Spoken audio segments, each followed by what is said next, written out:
Bonjour à tous et bienvenue pour cette nouvelle vidéo cinéma aujourd'hui, film d'animation plus précisément, pour vous parler du film qui est sorti mercredi dernier au cinéma. Il s'agit de Lupin 3 The First, qui est donc un film d'animation japonaise inspiré du personnage de Monkey Punch qui était dans un dessin animé donc dans les années 80, connu en France sous le titre, si je me rappelle bien, de Edgar, détective de la cambriole.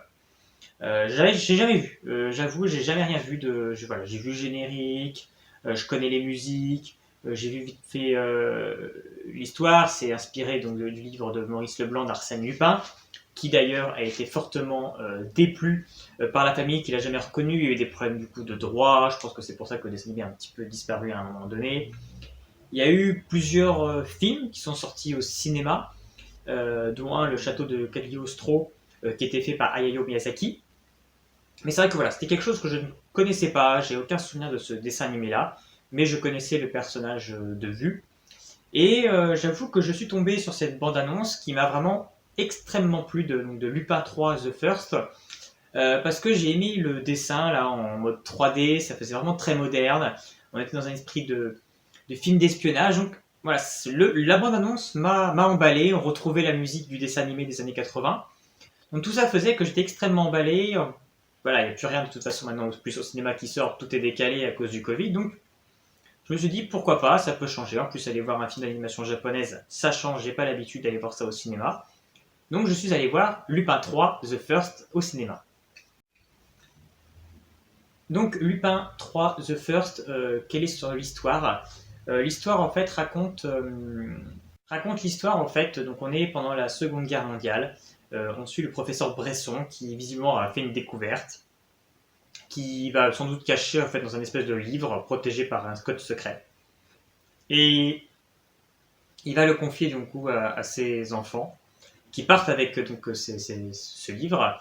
Et au même moment, quand ils partent, eux, ils débarquent chez lui donc des nazis pour venir dérober son trésor et découvrir en fait ce qu'il avait découvert.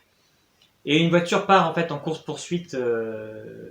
La voiture des parents qui s'en allaient avec l'objet. Il va y avoir une course poursuite. Il y a un accident.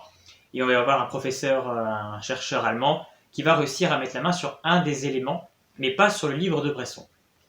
Et on se retrouve quelques années plus tard, où le livre de Bresson est donc exposé dans un musée. Personne n'a réussi à l'ouvrir parce qu'on n'a pas les clés, etc. Il est exposé dans un musée. La police reçoit une lettre de Lupin 3 qui déclare qu'il vient pour voler le livre de Bresson. Et il y a une jeune fille aussi policière qui, en fait, en parallèle, va également voler le livre de Bresson, elle, pour d'autres raisons plus personnelles. Et elle va se mettre en contact avec Lupin 3, et chacun, du coup, ils vont devoir s'entraider pour arriver à percer le mystère que cache le livre de Bresson. Donc voilà, grosso modo, l'histoire de Lupin 3 The First. Donc voilà, on est sur vraiment un esprit de film d'espionnage à la James Bond. J'ai rien que le générique. Le générique, on est sur un générique à la James Bond avec la musique, les rouages qui décollent, qui tournent, les personnages qui défilent, etc. On est vraiment sur un magnifique générique. J'ai adoré le générique déjà. Il était vraiment extrêmement réussi. On a cette entrée en matière qui est vraiment très réussie avec cette course poursuite de voiture.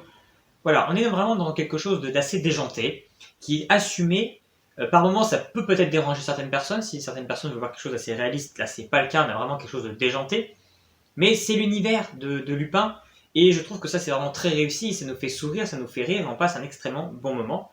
On retrouve tous les personnages qui faisaient donc les joies de la série. L'histoire est vraiment très intéressante, on est pris, chacun a donc un historique dessus, donc il y a cette fille on comprend qu'elle a un lien avec Bresson. On a Lupin qui explique en fait que son grand-père, donc Arsène Lupin, n'avait jamais réussi à voler le livre de Bresson, et que lui, là, il réussit ce que son grand-père n'a jamais réussi. On est après donc dans cette quête pour découvrir le mystère. Que cache réellement le secret de Bresson, pour une fin